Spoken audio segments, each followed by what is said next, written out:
Where'd you get this made? I had it made on Etsy. That's awesome. I gotta get one. Yeah, that was. I want to make my office because I work a lot from home. So I love You have this, you have a nice office at home? No. No. I want to make it nice though. Yeah.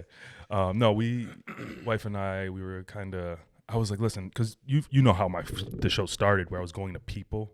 I think I was bringing all my stuff, like everything I was bringing to people's business. Yeah, I seen you went to my office. Yep. I watched the James and Tim. I seen you travel a lot. Yeah. But then I'm like, dude, this is getting crazy. Like, I'll do it. And actually, I just bought. If you want to save us for the show, I mean, this is a good conversation. Yeah. This is actually, I already recorded it, so we're good. We're live. Excellent. All right. But when I bought so the way I'm gonna do remote stuff now is I'm not gonna lug all this stuff anymore. Right. I bought those like wireless mics. And I'm going to put the transmitter right onto the camera. And I'll still run these cameras because they'll pick up sound. But then we'll just kind of sit down and just talk into the mics. Bringing all the stuff, the lights, all that stuff, it's like a pain in the neck. Yeah. So I just got one of them little mics too. Yeah. So Which one did you get? I got the Lavier. Is it Rode? Shoot. No, it's not Rode. DJI? It's not DJI. Can't remember the name. Yeah. I have it on my phone. I can't remember the name. No worries. But it's great. Clips on. It has a little necklace if I wanted to tuck it in. It's pretty cool. It's amazing because like the way content is elevating with having you know, before we just record and whatnot, you didn't put too much thought into the elements of how do I sound, how do I look, and now here we are, 2025. Everything has to be a production. You know what I mean? That's true. That's true. Yeah, when I first started doing video, I was like, I don't care. I'm just putting it out. Yeah. Never had all the fancy equipment. Yeah. Didn't have a gimbal or anything like that. Right. But you have a gimbal? Yeah. I bought one for Insta360, one of my favorite brands. So I bought. So do you have the? Oh, for the phone. Yeah. Okay. Yeah. So I bought one for the camera, and I don't do a lot of movement. You know, all my stuff is static, and as I start to tap into more like cinematography and stuff that I'm learning, maybe I'll get it. But I returned it because it didn't feel right. Like I just couldn't really dial it down. It just still seemed like it was a lot of movement still. It's tough. And with the camera that's, probably, 9 pounds, like it's kind of harder to navigate, Yeah. So they're tough. I started my show in 2024, so it's a little over a year. You're going to be episode 66. 66. I'm that late in the game, huh? Yeah, that late again. But I appreciate you coming on. Thank you for having me. I've been wanting to jump on, so this is awesome. Yeah, so I started as your platform podcast, and it was this idea of let's give the other person this platform to talk about anything they want, their business, which is the still the theme kind of the show. Yeah. But I found that in certain episodes, when we deviated from the business aspect to maybe a little bit more personal, it got more visibility. Right. Not just, and not for me, but for the person. And I tried to disconnect from numbers. I don't do this show for numbers. I do this because I genuinely appreciate the conversations. And it's genuine. I love that about you. And I love the fact that you're diving into people. You're I don't know. It's something I've always been intrigued into. I love connecting with other people. What do you do? What are your focuses? How do you do this? How do you move like that? I love that. Right. Just picking somebody's brain. And I've known you for some time. I mean, you've had your insurance with me for, as long as I've been in the industry. You've done a lot of business. I sent a lot of my clients to you. But we've never sat down in this capacity and get to know each other. That's true. And that's why I kind of changed it to the open exchange, because I want it to be an exchange of ideas, thoughts, feelings, emotions. And it's been, I feel like, a more fluid conversation with people. It's more like a conversation we're having. We're not just right. Well, because we could drilled, it's I love it. And we could see each other at an event, but how long are we going to actually talk to each other? That's true. Maybe 5 minutes. That's true. Right. We were at an event not too long ago, and so many people were bouncing around. You want to shake hands and kiss babies with everybody. You know what I mean? And you have 2 hours, 3 hours to do it with 60 people. Right. You find yourself in, and I try to really be mindful when I'm at these events to not cluster in one small group of people. Kind of bounce around. I want to talk to everybody, so that's why I changed it to the exchange to sit down and really flows a lot better too. The open exchange. I love that. I love that sign too. So, you gave me a lot of good stuff to work with for this conversation today, and I'm looking forward to the insights you have. Really diving into your personal life a little bit. Of course. Bring me back to your earliest memory of your childhood. You mentioned you were born in Guam. You moved to the Philippines. Your dad was in the Navy. Yep. Bring me back to that earliest memory. Man, I don't really remember Guam too much, but Philippines I do. Philippines I remember. I loved it out there. It's different culture, different world.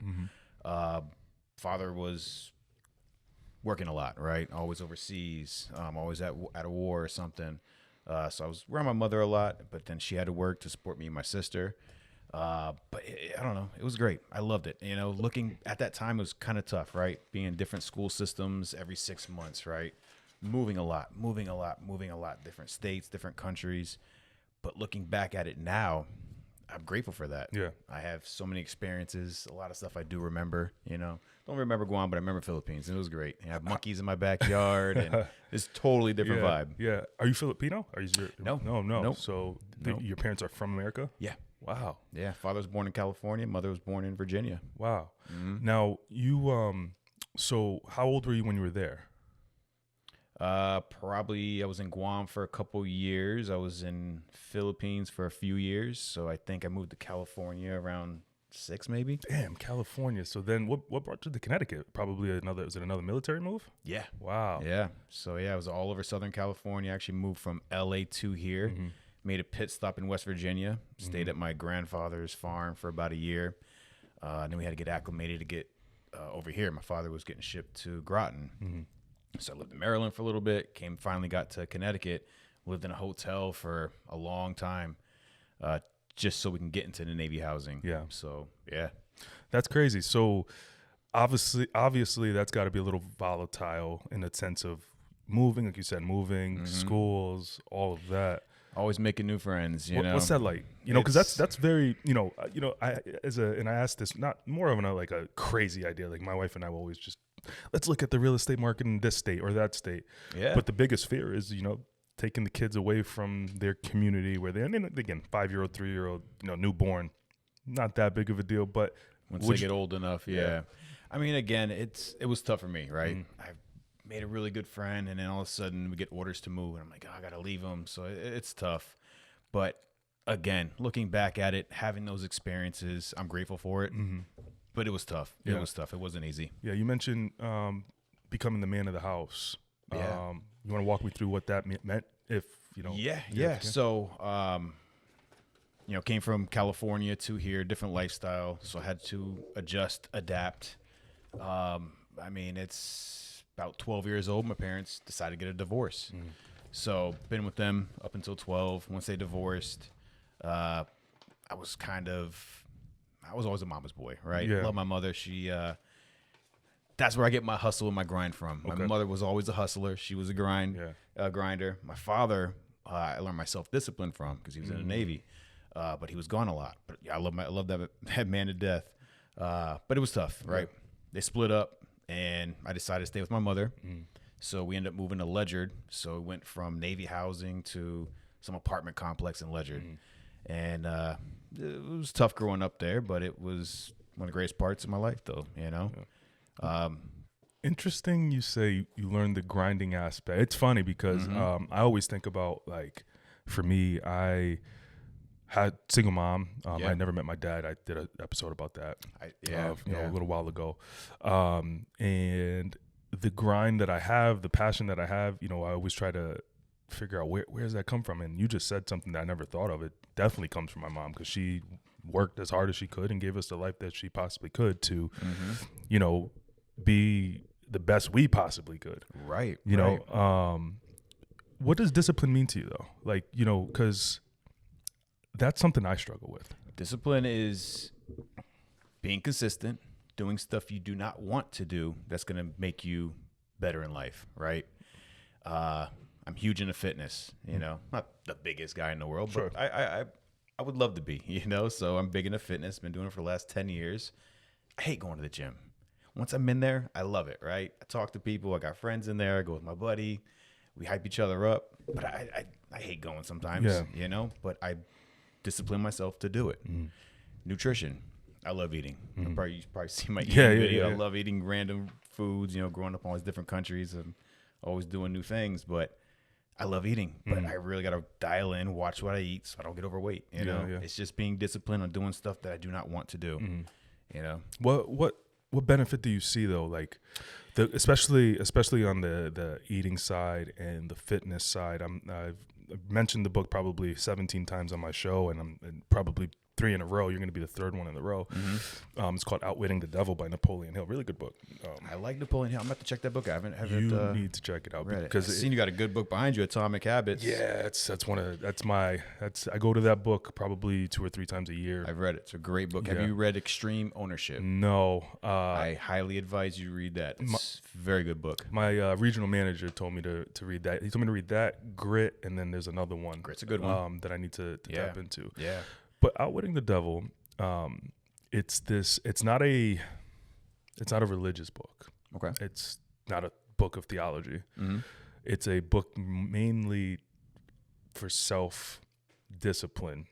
And in the book, it's the author, and again, I won't go too much into it because people are going to hear it repetitively, but he has this conversation with the devil. And one of the things he says in the book is that there's 3 things that we can do to tap into the greatest versions of ourselves. Is watching our diet, which is a discipline thing, watching the things that we consume, paying attention to things we consume, and the other one was sex, which was another interesting point of view. But the biggest thing that I'm interested in is, for you being in fitness for 10 years, what kind of changes have you seen evolve in you in the last decade when it comes to fitness and making sure you're eating properly? That's a good question. So self-discipline, huge part of my life. But I think what I noticed the most was feeling good about myself, being confident. It's a huge part in my business and my life is being confident, right? You don't want to be overconfident. You want to be cocky.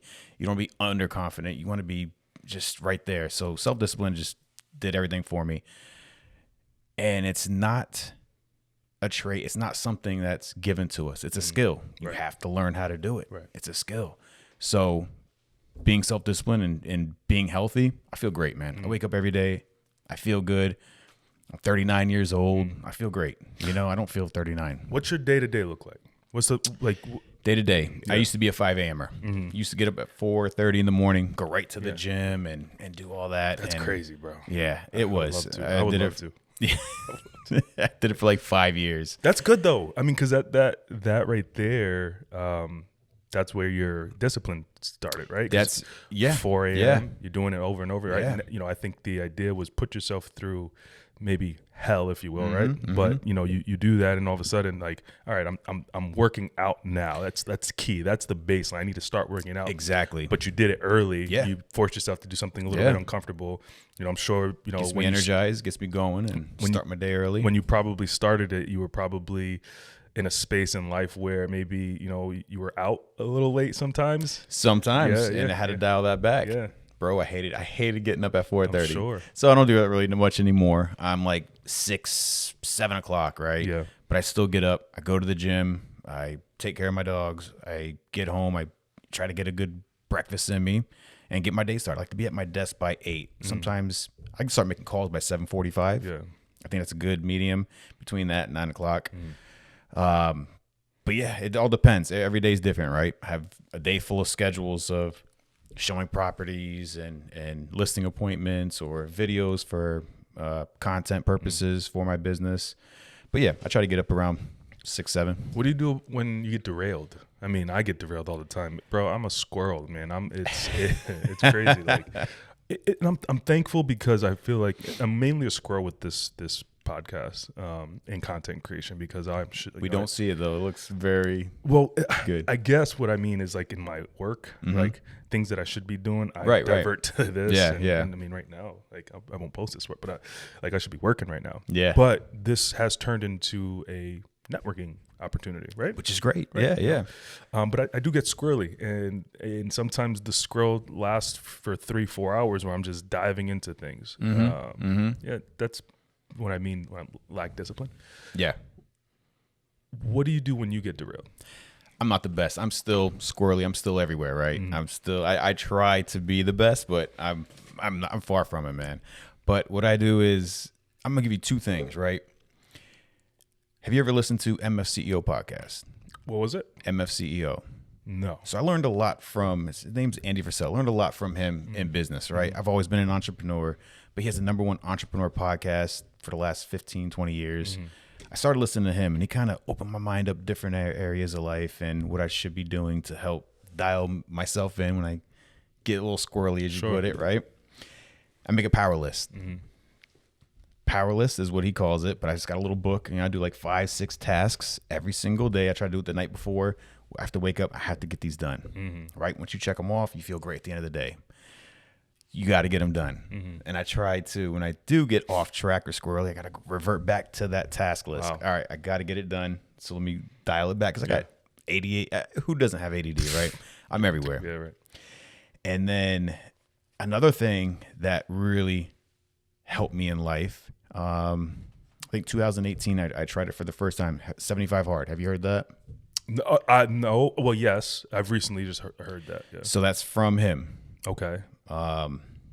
75 Hard is all about mental toughness. Yeah. Right. Yeah. Of course, you'll be fit afterwards if you do it properly, but it's all about mental toughness. So wake up at a certain time, right? You got to take your progress picture. It's something you got to do for 75 days straight. No drinking alcohol. And I've been doing it. I don't know. I drinking a gallon of water, stuff like that. You're doing the hard things. Doing the hard things, 2 workouts a day, doing the hard things. Yeah. Bro. It really, and not drinking for those 2 months and doing that, it really, I don't know.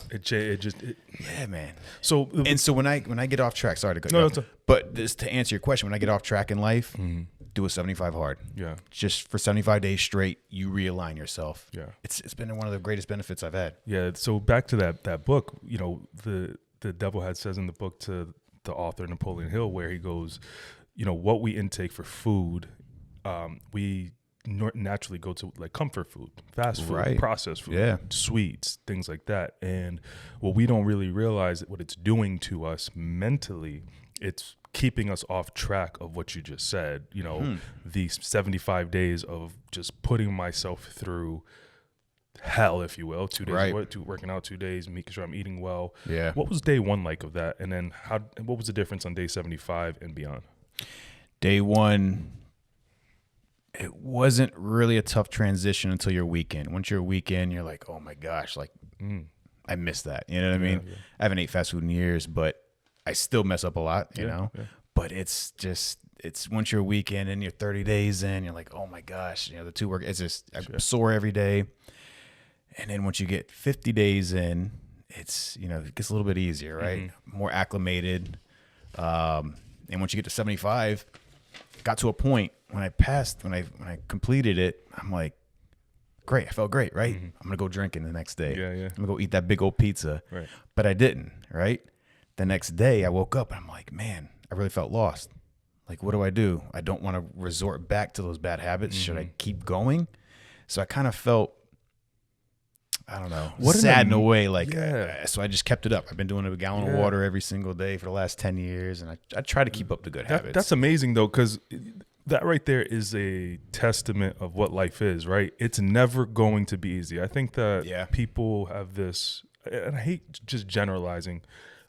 I usually like to speak for myself. I think that for the longest period of my life, I would look at things like that, working out. I'm going to work out for 3 months, and all of a sudden I'm going to be working out every day after. It doesn't work that way.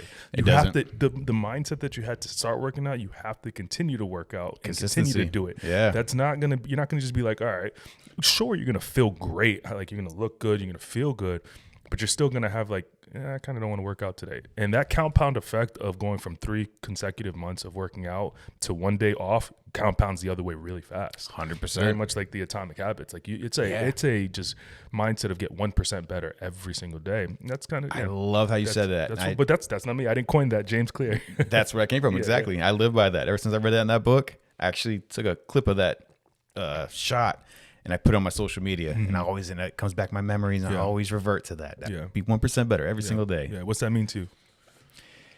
It means a lot. It means, it's something that I have to do, and that's being self-disciplined, right? I look back yesterday, what I do yesterday, how can I be better today, right? The reflective moments. Exactly. It's tough too, because like we can work in this like autonomous like again, that book calls it Outwitting the Devil. He calls it the hypnotic rhythm that we go into, where we're just kind of in this zone of doing things autonomously. And, you know, you can write things down and then how do I get better tomorrow? But then tomorrow comes, you don't go back to what you said yesterday. It's just very easy to kind of slip into that mindset. So it is, you know, and we're going to dive into a lot of stuff that I'm really interested in. But being intentional about things daily and not, you know, you really have to remind yourself, like when you wake up, like, what is it that I want to do? All right, I said I'm not going to drink. I'm not going to drink today. You know, I'm not going to get fast food. I'm not going to do this. But then you hop into your car and like it just triggers you that you pass, you know, that's why there's like McDonald's and stuff all around. Like you see that, you know, I'm hungry and, you know, it's going to take me 30 minutes to make a meal. Let me get, you know, 5 minutes. Especially in our line of work, we're always on the road, right? It's crazy, man. It's crazy. It's tough. It's hard. It's crazy. They don't make it easy for us. God, no, it doesn't. You said something that I thought was really interesting in the sense of what changed you. You said you lost one of your best friends. Yes. Mind unpacking that for me? Because I had a similar situation. Yeah. Growing up, I've been everywhere, right? Never had the self-discipline. Never had any sort of path in life, right? Sure. I was just winging it day by day. And, I mean, you know, he was my best friend from day one, right? So ever since I moved to Connecticut, I have a few best friends, but he was one of them. But it got to a point in life where I noticed I needed to change, and then I lost him, and it really clicked in. Like, Rob, you need to change. But yeah, unfortunately, he was murdered, and I had to. Do I stay in the same path? You know, I had to make some changes. Yeah. You talked about the trouble. You said that you got into trouble. Is that what you're kind of referring to? Yeah. I mean, I've always been a good kid. I've always had a good head on my shoulders, good heart. I do a lot for people. So much to a point where I got in trouble a lot. Yeah. Got with the wrong crowd, right? Did some stupid life choices. I've been arrested, you know, I've head down some wrong paths in life. Yeah. And I mean, that was a long time ago when I was younger, but yeah, I made some mistakes. When you say, you know, you had that, man, I gotta change. Like, I think that's the, you know, let me just give you, it's tough because I don't know where you stand on faith. God puts everything in my life, in my path, in my head, right? So I have faith. Yeah. I have faith. Yeah. I'm gonna give you a story of mine. I didn't grow up in the church. I started going to church when I was 16, mainly because of a relationship that I had with a professional athlete, Rajay Davis. Played in Major League Baseball, and one of my That's awesome. Yeah, one of my good friends, Jose, who was on my show, he's a minister, introduced me to him. Also talked about that a couple of times. We won't go too far into that. But I found myself from the age of 16 till about the age of 20, 21 in the church pretty religiously, no pun intended. That's awesome. Yeah, that's good. In 2011, I stopped playing college baseball. I thought I was going to go pro. I don't know why I thought that, but I was a good player, but I thought I was going to go pro. And a good friend of mine passed away in a car accident. One of my best friends, actually, he moved from Puerto Rico when in 6th grade, and we sorry to hear that, man. Thank you. Yeah. Him and another childhood friend passed away in a car accident, and it changed how I felt about faith. And to this day, I still kind of struggle with that. Like, listen, I have my moments where, I have my moments where I trust and lean into faith in God and whatnot. I believe I don't not believe in God, but I think I still struggle with the continuous faithfulness that we are called to have to Him, right? I understand. So that moment changed my perception on I would say life, but just kind of confused as to like, how could this happen to someone so young and who I don't question it. I don't doubt anything that happens in life, but it definitely changed my frame of reference of how to move forward with faith. Yeah. I get it. So when I ask you, like, how's that changed you when you lost your friend? And it doesn't have to be on a faith base, but I just use that as an example. Yeah, no, I understand. I'm curious on that, like part of your life or journey. I want to say it was very similar, right? I grew up going to church. My grandfather was a minister as well, I guess. Mm-hmm. He always ran the churches, and my mother always brought me up to go to church. And I used to love it, right? Yeah. Every Wednesdays we played ping pong, basketball, do Bible studies. Yeah. Like, I loved it growing up. And then, I don't know, I hit a point in my life where I stopped going. Mm-hmm. And I guess I kind of went through what you went through, kind of lost faith Mm-hmm. along the ways. And I lost my best friend, and then I really said why, and I really lost faith then. But I still continue to pray. Pray every day. Yeah. You know, I don't go to church, but I should. But I still pray every day. And then it got to a point where, I don't know, took a long time to mourn. Year goes by, and I'm starting to gain back some of that faith, and I don't know. I learned a lot. You know, I noticed that just recently that a lot of people don't have faith anymore, right? They're trying to take God out of everything. Sure. Which I don't believe in. You know, I think it's horrible. agree. But they're trying to take that out, and I noticed a lot of stuff that was hidden. Mm-hmm. And I don't know. I'm getting older, getting wiser. Yeah. Things are starting to open up. But I'm with him 100%. So he puts everything in my path. No, and for a purpose. And I'm the same way. You know, I'm not political, and I want to get too political on your show, but no, listen, that's political. why it's called the open exchange, bro. It. Listen, that's literally why I changed it, because I want to have the discussions. Yeah. I'm not afraid of telling people who I voted for. I don't think you should be afraid of telling people who you voted for. Yeah. You know, I don't believe in telling people I believe in God and I believe, you know, Jesus rose from the dead. I'm not ashamed or afraid to say it. You shouldn't hide that. You know exactly. what I mean? That's why I changed it to the open exchange, because you know, your platform didn't lend to that kind of discussion. I love that. You know, so you know, I agree. I think that there's a element of taking God out of you know, America, religious, and I fed on that. Yeah, you know. You would really enjoy the book Outwitting the Devil, because this is text that to me. Yeah. I'm gonna, as soon as we leave here. And I honestly, you know, when you're done reading, I ask everybody who I told to read the book. I've told probably 5 or 6 people to read it. I'm curious on their thought process on it, because it's very much the idea that we are distracted by things, politics, media, social media, food, that takes us away from our true purpose in life. I agree. And that notion that God is out is because we're distracted by all those things. He calls them drifters. Wow. Yeah, it's actually a really thought-provoking book. I've read it like 4 times already. It's a good book. That's awesome. You know, most people look at us, and we go to these events, and they look at us. Oh, Paul the podcaster, Rob the realtor, Paul the insurance. You know, you got your content stuff going on, but they don't realize some of the stuff we actually carry, right? Like what we have on our shoulders. They underestimate kind of I don't want to say underestimate, but like it's just they don't see it. They don't see the things, the behind the scenes stuff. Yeah. What's something that, you know, you feel like you carry with you that is maybe overlooked by people?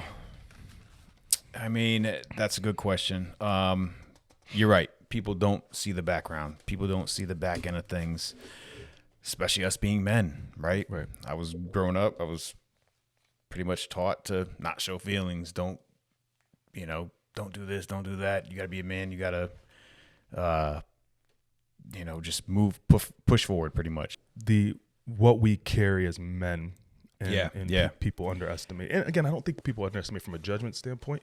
No, it's just, men have a lot on our shoulders other than women. Women are taught to express feelings and I don't know, I'm old school.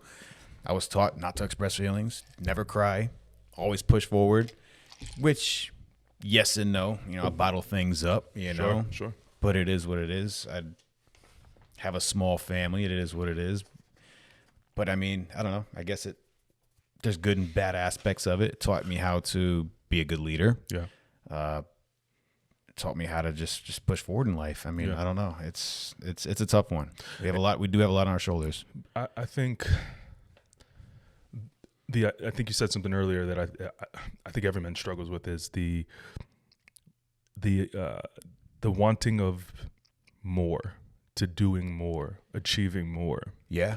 You know, it's hard because how do you define what more is for people, That's true. for men? I think for me, more is creativity. Mm-hmm. You know, I've been saying that a lot. Mm-hmm.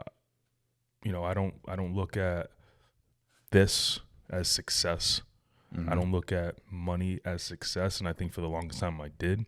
And you get lost in the sauce, if you will. So what do you look at as success? I think very much with what you took to your approach to eating Mm-hmm. and working out, and you focused on you, Right. right? You know, you focused on the inside. Mm-hmm. You know, I think your success is defined by who you become. I love that. Yeah. You know, it's a marathon, not a sprint, they say, right? Yeah. You know, it's Yeah. this 1% better kind of thing. You Right. know, I think that if I can move forward tomorrow, and I was better than yesterday, that was success. And that doesn't mean that I produced $50,000 in insurance premium. I love It that. doesn't See, I mean- never heard it in that standpoint. Yeah. I love that. Yeah. It's- I've grown to learn that creativeness for me, and it makes me the happiest. Mm-hmm. And when I'm the happiest is when I feel the most successful. That's interesting. It really is, man. Yeah. I like that creativeness. You know what mine is? Freedom. Mhm. Right. Freedom. We get older, right? Yeah. I would love to retire early, Of course. but I do everything with intent. Yeah. Freedom would be my success. Yeah. And of course, money would help. Of course. Right. Of course. But yeah, I love your. I just try to detach from the material things of life because Yeah. they don't go with us.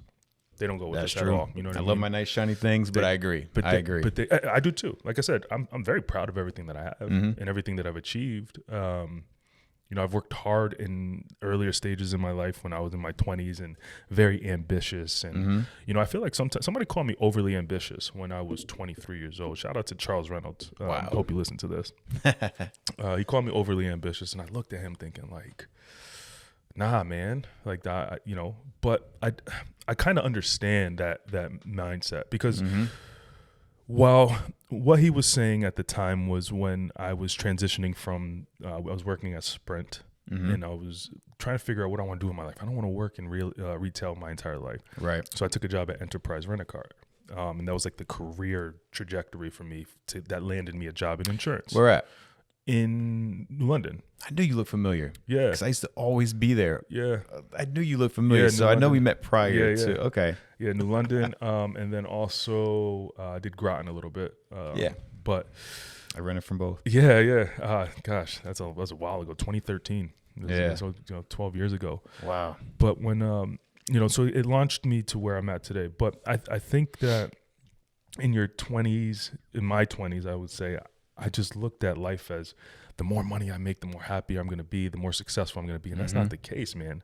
That's true. You know, I Yeah. have 3 now beautiful kids, beautiful wife, dog, house, That's amazing. you know, but it's the work that I think for me that I do inside that what defines a success. Now, here's the struggle, right? You know, there's days like today where I wanted to work out and I couldn't, and I feel bad about it. Mhm. And you start, you know, wrestling with yourself of like, man, like you said you were going to work out and you didn't do this and you Yeah. didn't do that. So it's also important to be able to quiet that noise in your head. Finding some time to do that, you know, meditating, praying, like you said, you do, disconnecting from the outside, the media, the news, the politics, which I like, which I really like. I really like, you know, but when I was heavily immersed in politics and figuring out what Democrats, Republicans, and this and that, and right and left, and I'm like, holy moly, I'm anxious. I'm very anxious. Yeah. And I start the podcast, and I'm learning how to communicate, and I'm learning how to create, and I'm learning camera techniques, and I'm learning editing amazing. stuff, Yeah. and I'm learning. Yeah. And I'm like, this really excites me. Mm-hmm.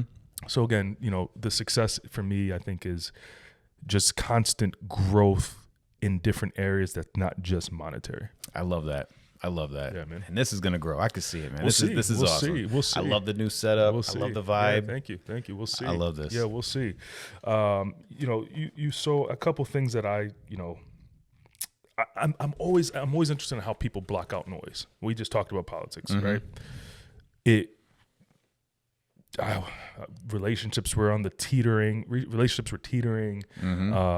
People looked at me crazy because of, I would walk into the room and I would say, "Did you see what Joe Biden said? Did you see what Trump did? Did you see what Kamala said?" I would just walk into a room. The first thing that comes out of my mouth is that. Yeah. And I wasn't really mindful of what was happening or what was I saying, and the impact that had. Right. People were really genuinely annoyed to be around me. I'm able to reflect on that, like, yo, you were kind of crazy. But a lot of it's just the noise, the media. Yeah. Like I said, now I disconnect. That stuff out. How do you do it?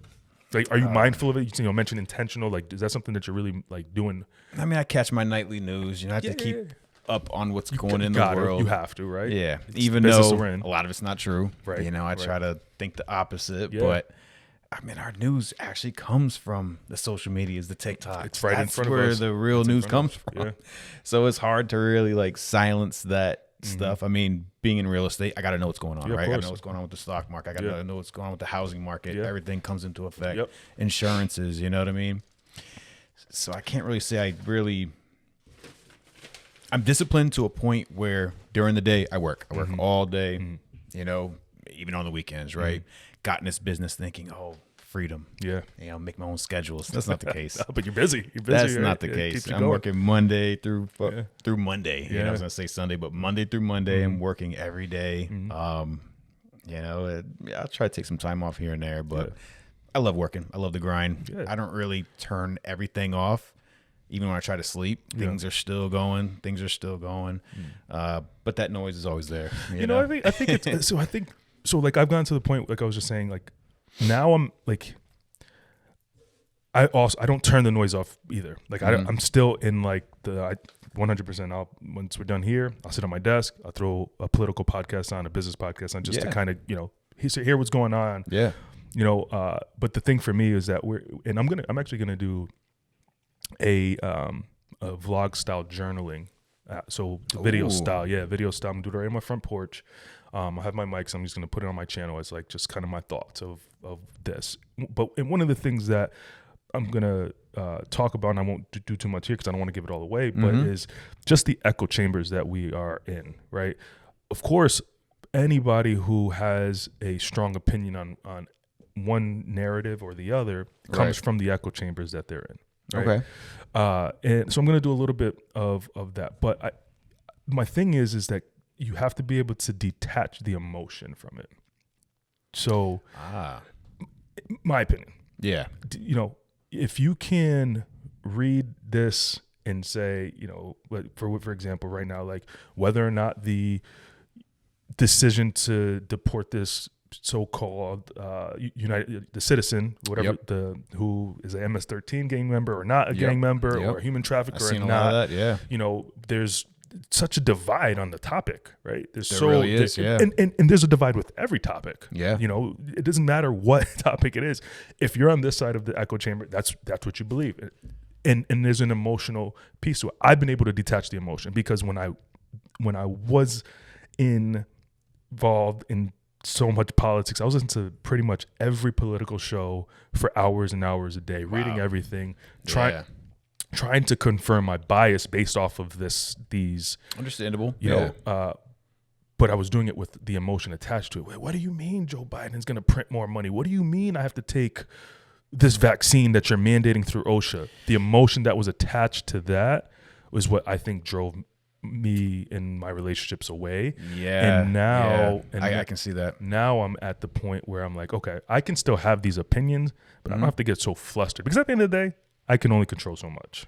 And that's true. And I've seen a lot of relationships ruined over, especially this past election. I'm like, man, I'm for what's right. But the thing is like, what's right for you, somebody might not think it's right for them. That's true. Or right for others. Nope, and you're that's 100% correct. I think that's the hardest piece of where we are today. It is. Yeah. Like, I'm just for what's right. I'm not going to claim myself a Republican. I'm not going to claim myself a Democrat or a Libertarian. Sure. I'm for what's right. If there's a good Democrat, I'll go for him. If there's a good Republican, I'm going for Right. You know, I'm a businessman at the end of the day. That's so it. Whatever makes sense. That's it. And I just think that we have to, again, going back to the noise, blocking out the noise. That's the noise that I mean, the external noise, like that is what impacted me. And it impacted my work. Like I would go to work, talk to my boss for hours about, like, you see what this is going on, blah, blah, blah. Like, oh, what do you mean? You noticed it. You caught on to it, right? Yeah. Somebody might have to put it in front of you, like, listen, Paul, we got to dial it down a little bit. Honestly, yeah. Somebody. But you're passionate about certain things. That's what it is, though, too. You're passionate about it, which, I mean, at the end of the day, though, things I'm passionate about, too, people don't always want to hear. Right. But I get it, But at the end of the day now, it's like, I just like the conversation. Like, can we talk about it without you thinking that I'm the worst person in the world? Like, and that's why I love this. I love having them conversations. I'm with you. I want to. Like, I there's a couple of guys that I want to come on my show that think completely different than me, and I just want to talk. I want to hear it out. Like, we can do it in person without doing it on mics. It's funny you mentioned that. Like, I will listen to other podcasts or other stations, I guess, that have different views than I do. I just want to see. You got to. Why do you think you that? have to? Why do you think that? You have to. Yeah, I've always been curious. Yeah, I think that's one of the most important things of growth, right? Yeah, especially in a day where information is at our fingertips, greater. Doom scrolling, right? It's crazy, bro. Yeah, it's nuts. But when I look at it as doom scrolling, I'm getting ideas for sure, new content for sure. Yeah, definitely. Or I'm learning. That's my news too. 100%. I don't disagree. I have my feeds are curated for content creation. Like, I don't spend 18 hours a day scrolling. Right. I try to spend 1 hour. Yeah. Get new ideas, refresh my mind, get some news out of it. You know. I've transitioned to YouTube because YouTube has everything. YouTube's great. It has everything. Yeah. So like I'll go to Instagram for like a quick tutorial, or TikTok for a quick tutorial on like how to do this. But then if I want something more in depth about like editing or format or conversation stuff, I'll go to YouTube because YouTube has everything that you possibly I love YouTube, right? I do a lot of stuff on my own to my house. I'm on YouTube. I like to take apart my motorcycles and put them back together, do mods. And you film all that? I should. You should. I don't. What are you but doing? I should. Do it. I got to make more content, man. Bro, just turn the camera on and do it. Yeah. You literally just, because I should.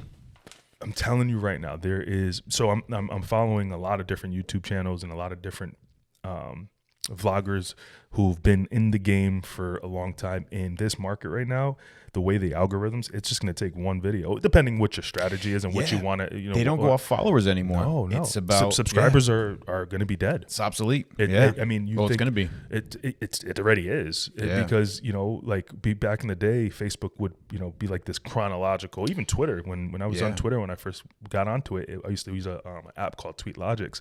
Elon came in and then it's like, nah, you can't use any more third party apps. We're just going to use this main app. Oh wow! But it would post in chronological order. So if I wanted to see my followers and what they said, it would just be there. Now there's the For You algorithm where if you liked something on New York Yankees baseball, which I do every single day, I'm a big Yankee fan.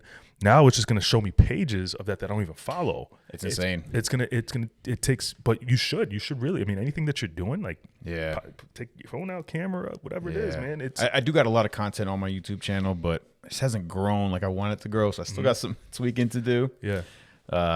But yeah, you're right. I'm going to do more of that. Again, for me, like my channel, the only reason why I went from the Open Exchange YouTube channel to the Pauly M YouTube channel that I have. I don't know if you noticed that change.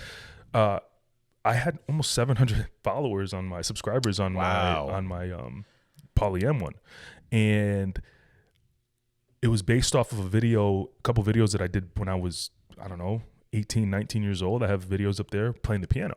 I seen that. Yeah. You're actually really good. Yeah, I was. I could probably still play a little bit here and there, but that video has like 20,000 views and it generated like 600 plus subscribers. Wow. So when I'm talking to one of my friends and figure out how to like create more content, I'm not doing whatever happens. But I was like, why don't I just shift everything to there? I have the audience, and now just funnel the Paulie M channel as a kind of like a Netflix. You know what I mean? Thinking. You know, Smart like, thinking. Yeah. I can now put my podcast stuff up there. I can put my journaling vlog on Yeah, there. yeah. I could do some fun things that, you know, and it's just going to take one video, and people like that kind of stuff. Like, you know, taking things apart, you know, even the eating food stuff that you do. Oh, them things. People They go it, man. I want to assume, I want to wish and hope they go viral, but I love doing it. Bro, People love seeing it. Yeah, just keep doing it. Like, and that's the thing. What one of the things I learned about this show is, if you just love doing it, just do it. Whether it's 1 view, 50 views, 1,000 views, whatever it is. That's true. You detach from the views. That's, again, going back to what I was saying earlier, the success. Yeah, just and, doing. And to your point, I don't. A lot of people do. I don't really chase after the views, and I like inspiration, inspiring people. I hate the word motivate, but I guess in this case, it's used to motivate. I think self-discipline is everything. Yeah. I don't like the word motivation, but and I love making content. Right. I don't really do it for the views, but you know, get feedback. Like, Rob, wow, you're not making another boring real estate post. You know, real estate sales video. Like, and that's the you're thing. putting a smile on my face. Like, I don't know thank if you realize this. I realized this very quickly. As soon as January rolled around, everybody was doing video. Everybody's doing video. Yeah. Not that people weren't, and this is not a slight at anybody. Right. I'm very happy to see that people are doing video. I agree. But I've seen a group of people do it the old way. We were talking about some stuff earlier, like even you, as you know, doing the eating. There was one that I forgot what you were eating, but it was. I'm always eating. it was like, I don't know if it was peppers, and I don't know what it was. Oh, the Boken. Was it Boken diet or something? Boken breakfast. Boken breakfast. Yeah. So when you're doing that, I was like, that's the kind of content that people will notice you, in the sense of, oh, that's right. Like, when you go somewhere, it's like they know you're a realtor, but you did, I saw that video that you did. Yeah. So I learned right before the new year that I can't just be like, hey, insurance 101, your car, your home, blah, blah, blah. But nobody's going to sit there for an hour or 3 minutes to watch that. People's attention spans are like that. So what I tried to do is something quick. Like, I don't know if you saw, I did this like Post-it note. Yeah. And it said, call me on it. Yes. And it was just like different clips, 6 seconds. Brilliant, by the way. You know, that right there is where I'm trying to tap into. But, you know, just create, man. Just create, throw it out there. What I was saying about the YouTube. But you're right. I do the 80-20 rule, right? I do 80% personal, 20% business. I don't want to boring people with real estate stuff. No. People already know what we do. Already know what we do. Yeah. And for the most part, that type of content, unless, and I'm not nothing to you or to even me, unless super creative, not going viral anyway. And our audience isn't. That's why I talk to people, like, you have to identify what you want. Like, do you want to go viral, or do you want people to see this in your community to be like, oh yeah, that's Paul, that was a good video. Yeah. Now, you know, that reminds me. For me, that's what I do. The podcast stuff. I don't care if my videos go viral. That's how I feel. Yeah. But one of my videos accidentally went viral. There you go. You know, I got 700, almost 800,000 views. Yeah. Got 10,000 followers from it. Wow. Is that TikTok? It was on Facebook Reels. Wow. Yeah, they introduced me to the platform. They said, Rob, we want you to create some stuff. So, and I was already doing it for TikTok. I was already doing it for Instagram Reels. But Facebook was like, they came to you? Yeah, and they started monetizing me. What? So I guess, I don't know if they threw my video out in front of everybody, but I had a brand new Pathfinder at the time. I was the third one in Connecticut to have it. Yeah. So I just posted me walking out of my house, getting into my Pathfinder, putting on a unreleased Kevin Gates song, because I was in the music industry for a long time. So, you know, I have access to certain stuff a lot of people don't. Sure. But I guess with that track and that unreleased or new car, just went viral. It was insane. And how long was this? Like, wow. This was during COVID. Really? Oh my goodness. So I kind of like opened my mind up, like, I got to do more of this stuff. Yeah. And that's awesome, bro. But that was by accident. It was a stupid. But that's 10 seconds to make. That's what happens. Yeah. It's accident, you know. So, like, again, I think that's the way of anyone who is generating. I'm seeing a lot of cool stuff out there now. Like, obviously, shout out to Olivia Evans. She was just on my show a couple of days ago. or last week, and she did a really funny video where she was showing a house in Newington. She walks out to the street, and then she comes and hits her, like gets hit by a car, but it's her hitting her with the car. That's like creative stuff. I think that's cool. That's the stuff I love. Yeah. You know, but it just takes one video. It takes one video. Exactly. You said something, and we'll wrap up here in a little bit. Mm-hmm. And I love that you said this, is you're not a realtor that's just going to say, hey, you need to buy a house to buy a house. Yeah. You know, and I think that there is, I was having a conversation with one of my coworkers yesterday. I think that there's a segment of realtors, again, none that I know,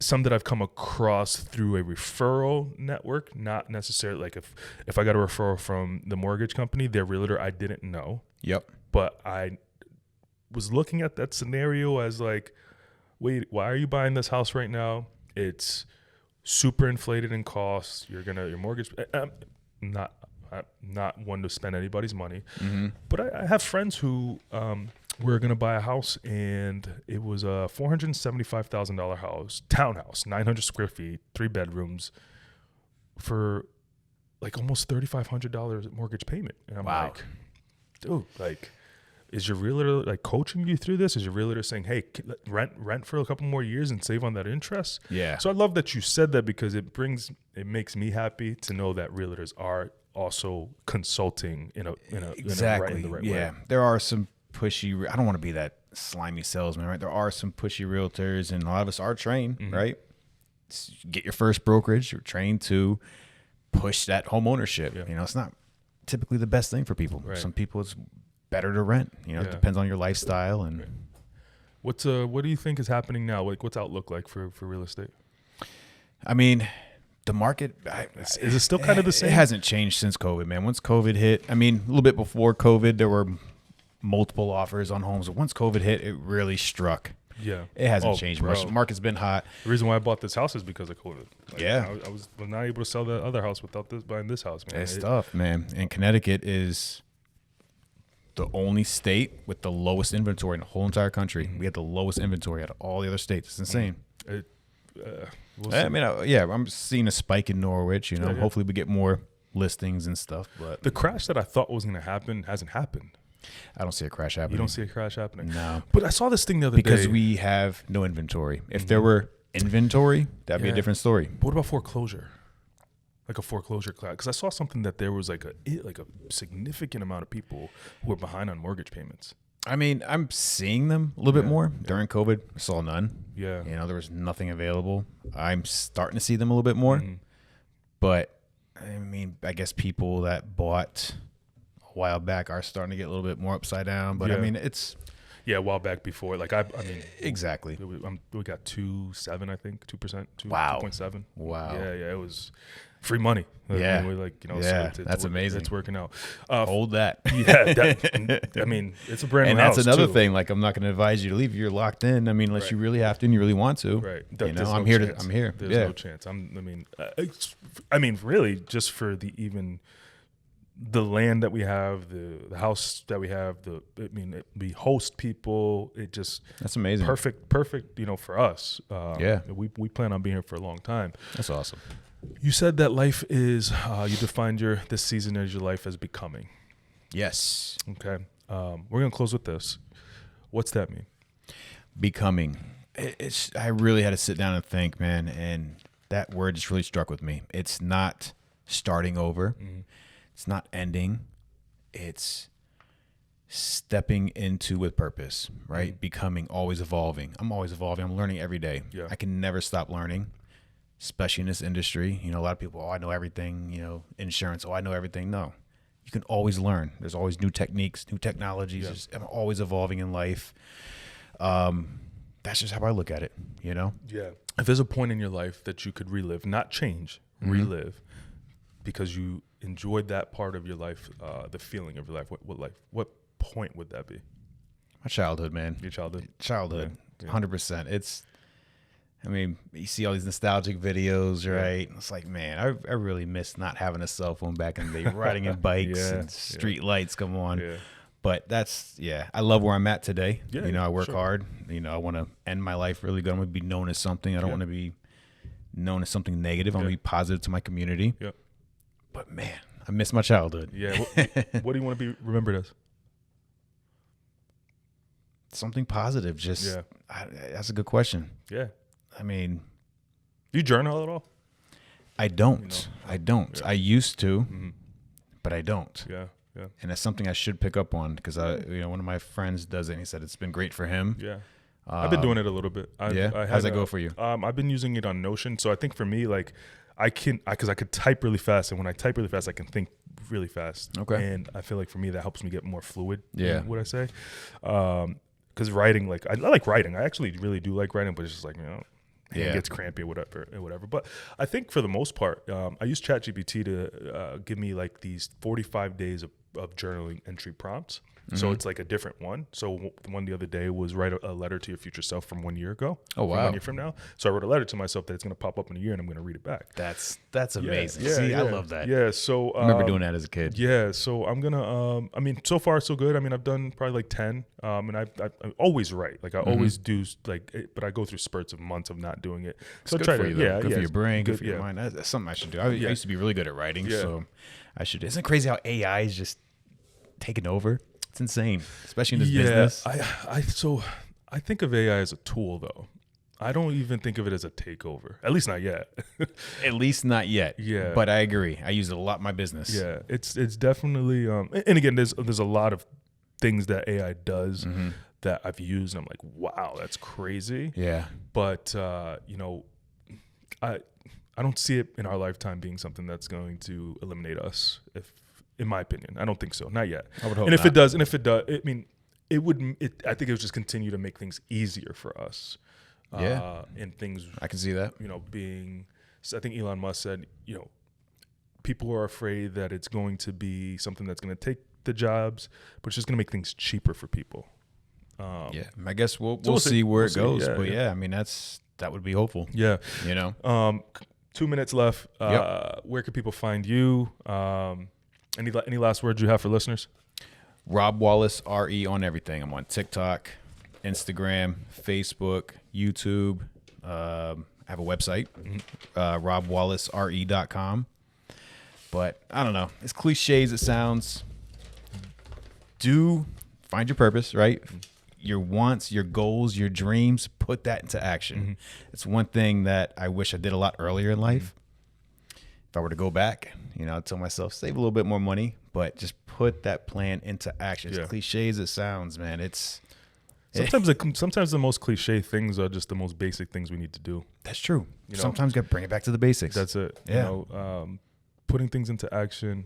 I said this to somebody the other day. Knowledge is nothing without action. You can learn. You can read all these books. 100%. I'm glad you said that. It's nothing without action. I'm glad you said that. I said this kid the other day is really define who you want to be. You're 23 years old, dude. At 23, who I wanted to be then is who I am now. But the journey of the day to day in life of what I wanted, I didn't know. Like, you can get really wrapped into like purpose at that age. Yeah. Focus on you and continue to focus on you, and the rest will follow. 100% agree. Rob Wallace, I appreciate your time, man. This was Thanks, very good. Man. I love to do this long again. Long time coming.